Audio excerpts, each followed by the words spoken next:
Бүгін біз Қазақстанның тылсым мекендеріне саяхат жасаймыз. Бұл жерлерде тарих пен аңыз бір-бірімен өріліп, ғасырлар бойы сырын сақтап келеді. Мүмкін сіз де бала кезіңізде әжеңізден естіген жұмбақ әңгімелердің артында шынайы оқиғалар жатқанын сезген шығарсыз. Ендеше бірге уақыт пердесін ашып, тылсымға толы өлкелерге аттанайық. Қазақстанның кең байтақ даласы тек шексіз көкжиек пен самал жел ғана емес. Бұл ғасырлар қойнауында қалып қойған, әлі де ашылмаған сырға толы мекендердің мекені. Солардың бірі ел аузында жер кіндігі атанған Үңгіртас. Ұзынағаштан батысқа қарай 34 шақырым, Қастек өзенінің жағасында, тау баурайында жатқан бұл жер сан аңыздың куәсі. Аңызға сүйенсек, дәл осы шатқалда Ұлы Қожа Ахмет Яссауи өмірінің соңғы жылдарын өткізген екен. Бүгінде мұнда жер түбінен тіпті шетелдерден де туристер ағылады.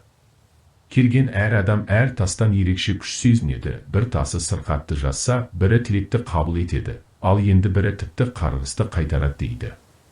Дінде, тілде бөле алмайтын бұл жерде, шын жүректен тілеген әр арман орындалады деген сенім бар.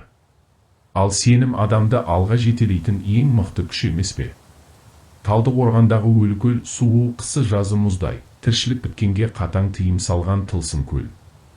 Мұнда балықта, балдырда, жәндікте жоқ. Көл түбінен бөлінетін улы газ кез келген жандыны тұншықтырады. Батыр туристер оның құпиясын ашпақ болып талай мәрте өмірімен қош айтысқан. Аңызға қарағанда су түбінде батып кеткендердің денесі тік қалыпта қалады екен. Жергілікті жұрт бұл көлге жоламайды, себебі оның жұмбағы әлі шешілген жоқ. Шығыс Қазақстандағы қиын керіш, алыстан қарағанда Марс ғаламшарына ұқсайды.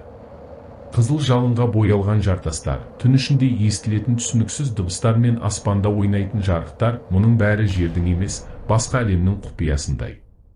Аңызда ежелгі ари тайпалары бұл жерде құрбандық шалған делінеді. Ал кейбір зерттеушілер түнеп шыққан соң естерінен адаса жаздағанын айтқан. Ал алтын емелдегі әнші тау, табиғаттың әуенін сыйлаған бірегей ғажайып.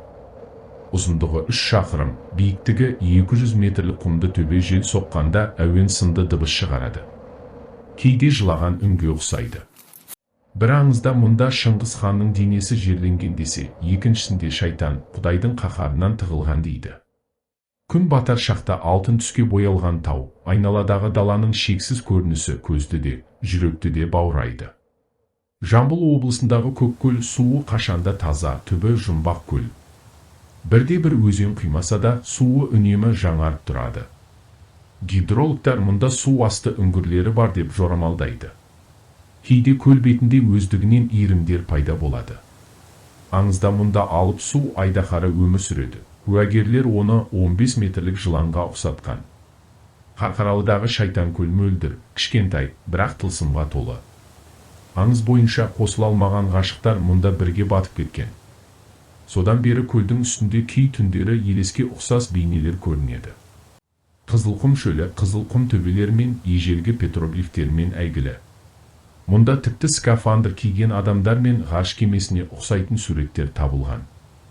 2000 жылы автоматты камера белгісіз нысанды түсіріп алғанымен, оның шынайылығы әлі күнге дәлелденбеген.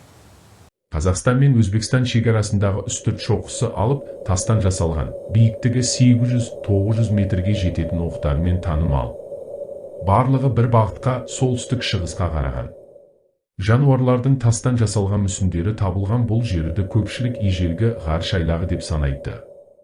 Ал Арал теңізінің солтүстік батысындағы тылсым арал туралы аңыздар тіпті үрейлі. Мұнда тұтас отбасылар, бүтін экспедициялар із-түзсіз жоғалған дейді. Уақыттың баяу ағатыны, аспандағы белгісіз нысандары және ашылмаған құпиялар бұл жерді жұмбақ күйінде қалдырады. Бұл тылсым мекендер бізге бір нәрсені үйретеді. Әлем қаншалықты құпияға толы болса да, ізденуді тоқтатпау керек. Әр жұмбақ жаңа білімге бастайтын қақпа. Ал батыл жүрек қана сол қақпадан өте алады. Қазақстан әлі толық зерттелмеген ғажайыптар мекені.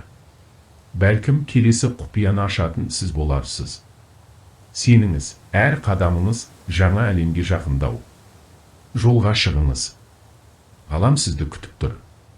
Міне, біз бірге Қазақстанның жұмбақ мекендерінің бір парасын аштық. бірақ бұл тек бастамасы ғана. Әлі талай сырлы орындар, әлі талай ашылмаған аңыздары бар. Келесі бейнероликте біз сізбен бірге тағы бір ғажайып сапарға шығып, жаңа тылсым оқиғаларды зерттейміз. Егер осы саяхат ұнаса, арнаға жазылып, қоңыраушаны басыңыз, сонда жаңа видеоларды бірінші болып көресіз. Тылсым әлемнің келесі қақпасында кездескенше.